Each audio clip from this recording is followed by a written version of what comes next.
Talofa Samoa, APAAU o le TALALELEI mo oi. Ala mai ia i le nā peli ma le kitara, o te alausu i le tai au lava.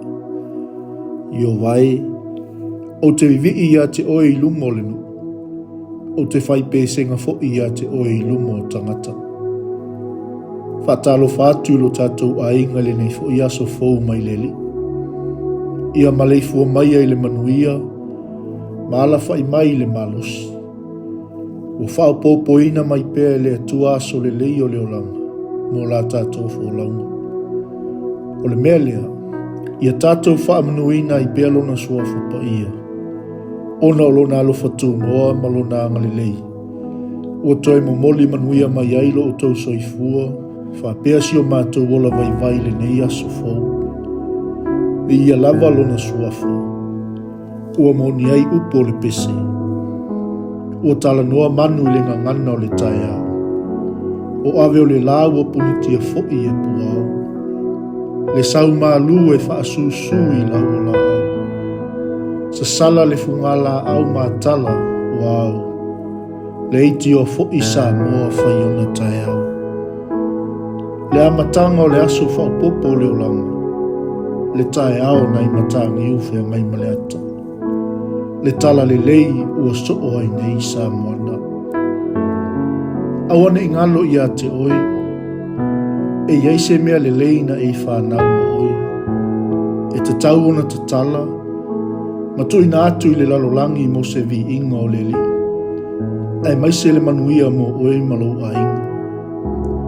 E lei se tangata na whanau ngau ngau, tu sa lava po le alo tu langa o lo e iai.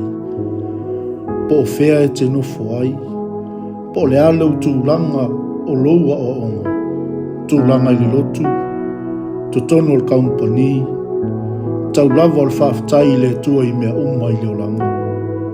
Na tātou whananau mai, ua uma na wha mea alofaina i tātou e le tua.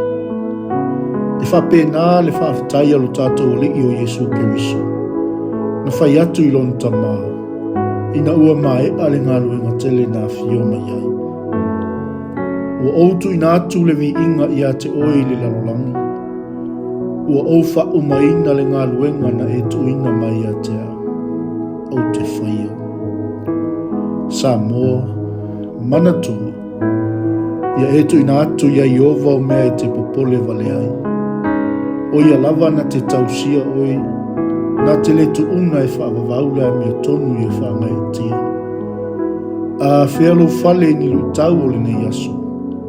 Ia whai malu lo whaiva. Yesu Keriso alofa mai le nei aso. Ia ea o ao mai a te au i mea o te popole vale ai. Ma ia e tau si au. Awa fo ia te tu una o e whaavawau. Ina ia o whaia laua mi o tonu. E tusa malo lava whanangalu. Ono Yesu Keriso wala tuaila mātou te talo. Ameni.